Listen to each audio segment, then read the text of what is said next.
এটি একটি বায়াত, একটি শপথ, যেটাকে বায়াতে রিদওয়ান বলা হয়।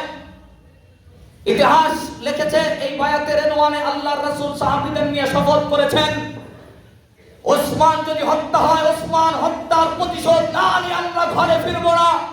আমার আল্লাহর সে আজিমে বসে এত খুশি হয়েছেন, আল্লাহ পাক সাথে সাথে আয়াত নাযিল করে জানায় দিয়েছেন সূরা ফাতহের মধ্যে, ইন্নাল্লাযীনা ইউবাইউনাকা ইন্নামা ইউবাইউনাল্লাহ ইয়াদুল্লাহি ফাওকা আইদিহিম। ও আমার রাসূল, আমার বন্ধু সাহাবায়ে কেরাম, শোনো, তোমরা যে ওসমান হত্যার বিরুদ্ধে প্রতিশোধ নেওয়ার জন্য একে হাতের উপরে হাত দিয়ে তোমরা অঙ্গীকারবদ্ধ হয়েছো, তোমাদের হাতের উপরে আমি আল্লাহর হাত রয়েছে। বানাই বললাম না কি আমি? সূরা ফাতহে দেখবেন, ইন্নাল্লাযীনা ইউবাইউনাকা ইন্নামা ইউবাইউনাল্লাহ ইয়াদুল্লাহি ফাওকা আইদিহিম। তোমাদের হাতের উপরে আমি আল্লাহর হাত। শুধু তোমরা প্রতিশোধ নেওয়ার জন্য অঙ্গীকারবদ্ধ হয়েছো তা নয়, আমি আল্লাহ অঙ্গীকারবদ্ধ হয়েছি ওসমান হত্যার বিচার নিব। আল্লাহু আকবার বলেন। মুসলমান বাবাজিরা আমার, আল্লাহ পাক পরে আয়াতে বলছেন, লাকাদ রাদিয়াল্লাহু আনিল মুমিনিনা ইয ইউবাইউনাকা তাহতা আশ-শাজারাতি ফাআলিমা মা ফি কুলুবিহিম ফাআনজালা আস-সাকিনাতা আলাইহিম ওয়া আসাবাহুম ফাতহান কারীবা। যে মুমিনরা তারা অঙ্গীকারবদ্ধ হয়েছে ওসমান হত্যার প্রতিশোধ নেবে, আমি আল্লাহ তাদের অন্তরের মধ্যে সাকিনা বর্ষণ করলাম। সুবহানাল্লাহ বলেন। এজন্য আমি চিৎকার দিয়ে আজকের সাকিনা পাই। আমাকে আপনি কোনোভাবে থামাতে পারবেন না।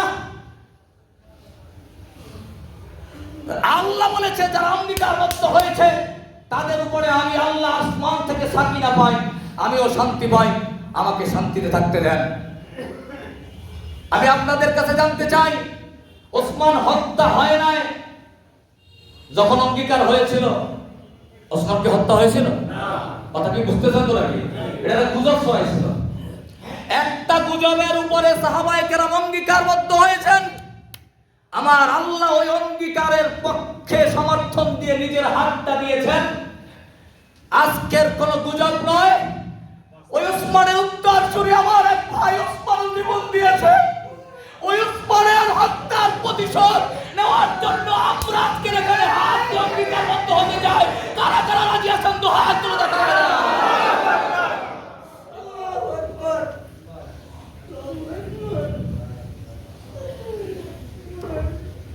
আমি বিশ্বাস করি মরতে সবাইকে হবে।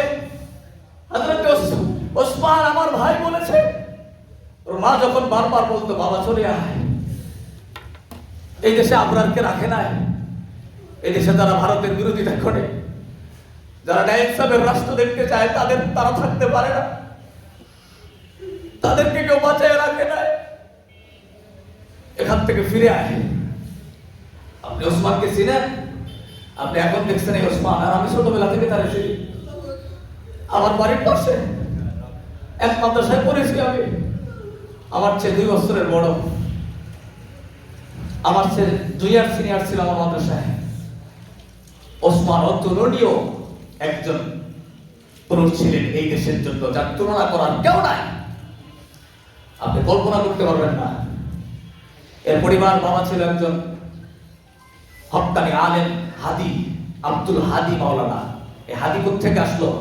আজকের যে পুরুষ, আজকের ছাত্র জগৎ, আজকের গোটা বাংলাদেশের মানুষ না, গোটা বিশ্বের মানুষ। সিঙ্গাপুরে জানাজা হওয়ার কথা ছিল, সিঙ্গাপুর গভর্নমেন্ট অনুমতি দেয় না, জানাজা পড়তে পারে না। কিন্তু আমি দেখেছি হাজার হাজার জনতা ছুটে এসেছে সিঙ্গাপুরে তার জানাজায় অংশগ্রহণ করার জন্য। আমি বিশ্বাস করি আগামী দিন ঢাকা এভিনিউতে, মানিক এভিনিউতে জানাজা হবে। আমার মনে হয় না ঢাকাতে কোথাও জায়গা দিতে পারবে এমন কোন মাঠ আছে। কথা বলে ঠিক না?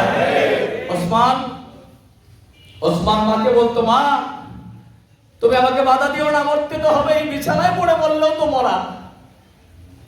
আর আমি যদি রাজপথে ইনসাফের একটি রাষ্ট্র গঠনের জন্য, আমার এই দেশের জন্য জীবনটা দিয়ে দেব, সত্য প্রতিষ্ঠার জন্য, তাহলে এটাই হবে আমার জন্য বড় সফলতা। আজকে দেখেন সফলতা কাকে বলে।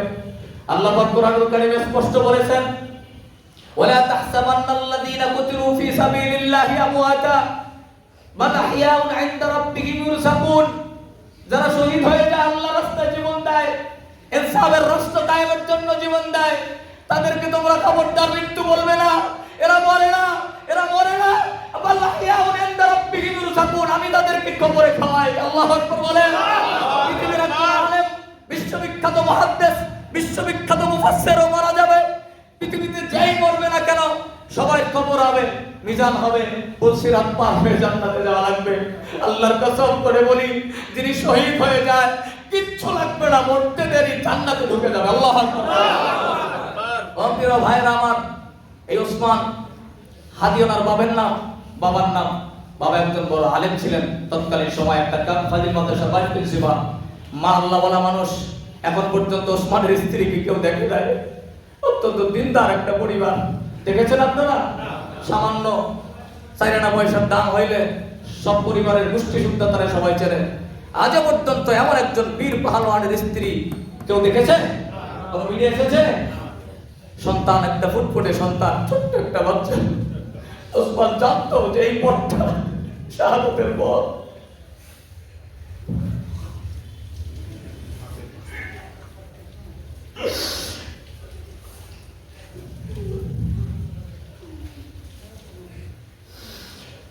জেনে শুনে একজন মানুষ, আমি আপনাদেরকে স্মরণ করিয়ে দেই সেই ওসমান, শহীদ ওসমান রাদিয়াল্লাহু তাআলা আনহুর কথা।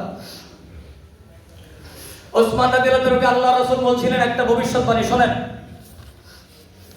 হযরত ওসমান রাদিয়াল্লাহু তাআলা আনহুকে আল্লাহ রাসূল তার জীবদ্দশায় বলে গিয়েছিলেন, ওসমান তোমাকে হত্যা করা হবে, তোমার যে খেলাফত, এই খেলাফত ধরে টানাটানি করা হবে, তুমি ন্যায়সাবের জন্য তুমি তোমার খেলাফতকে ছাড়বে না, প্রয়োজনে শহীদ হয়ে যাবে, কিন্তু ছেড়ে দিবে না। জোরে বলুন সুবহানাল্লাহ। হযরত ওসমান বলেন, যখন তাকে গোটা তার বাড়িটাকে অবরুদ্ধ করা হয়েছে মুনাফিকরা মারার জন্য, কিছু ইমানদার ঢুকে গিয়েছিল সাথে। ওসমান রাদিয়াল্লাহু তাআলা কোরআন তেলাওয়াত শুরু করে দিলেন। কোরআন তেলাওয়াতের আওয়াজ শুনে একটু ঈমান যাদের অন্তরে ছিল ওরা সব চলে গেছে। সুবহানাল্লাহ বলেন। আল্লাহ কোরআনে বলছে, ইন্নামাল মুমিনুনা আল্লাযীনা ইযা যুকিরাল্লাহ ওয়াজিলাত কুলুবুহুম ওয়া ইযা তুলিয়াত আলাইহিম আয়াতুহু যাদাতুহুম ঈমানান ওয়া আলা রাব্বিহিম ইয়াতাওয়াক্কালুন। যাদের একটু ঈমান আছে তারা কোরআন শুনলেই ঈমান বৃদ্ধি পায়। সুবহানাল্লাহ বলেন। কিন্তু যারা মুনাফিকি অন্তর নিয়ে ওয়াজ শুনে তাদের ওয়াজে হেদায়েত হয় না। এরা শুধুই উল্টা বোঝে। যেমন ইমানদাররা চলে গেছে আর মুনাফিকগুলো কোরআন শুনেও চলে যায় না। ওরা গোপনে হামলা করেছে। তার এক স্ত্রী বাধা দিতে যাইয়া 4টা আঙ্গুল পড়ে গেছে। হযরত ওসমানের গলায় ছুরিটা লেগে গেছে, সাথে সাথে কল্লাটা দেহ থেকে আলাদা হয়ে গেছে। হযরত ওসমান কোরআনুল কারীম পড়তেছিলেন। কোরআনের সূরা বাকারা 137 নম্বর আয়াতটা তখন পড়তেছিলেন। ফাসায়াকফিকাহুমুল্লাহ আল্লাহু সামিউন আলিম ওয়া হুয়াস সামিউল আলিম। আল্লাহই তোমাদের জন্য যথেষ্ট, আল্লাহ সব শোনেন, সব জানেন। এই আয়াতের উপরে হযরতে ওসমানের এক ফোঁটা রক্ত পড়ে গিয়েছিল। মুফাসসিররা লেখেন কিয়ামতের ময়দানে এই আয়াতটা সরাসরি আল্লাহর আদালতে দাঁড়াইয়া হযরতে ওসমানের পক্ষে সাক্ষ্য দিবে। জোরে বলুন সুবহানাল্লাহ। মুসলমান বাবাজিরা আমার, শহীদরা বারবার শহীদ হতে চাবে। শহীদদেরকে জিজ্ঞাসা করা হবে, আজকে তোমাদেরকে আমি জান্নাত দিব তো, এরপরে আর কি চাও তোমরা?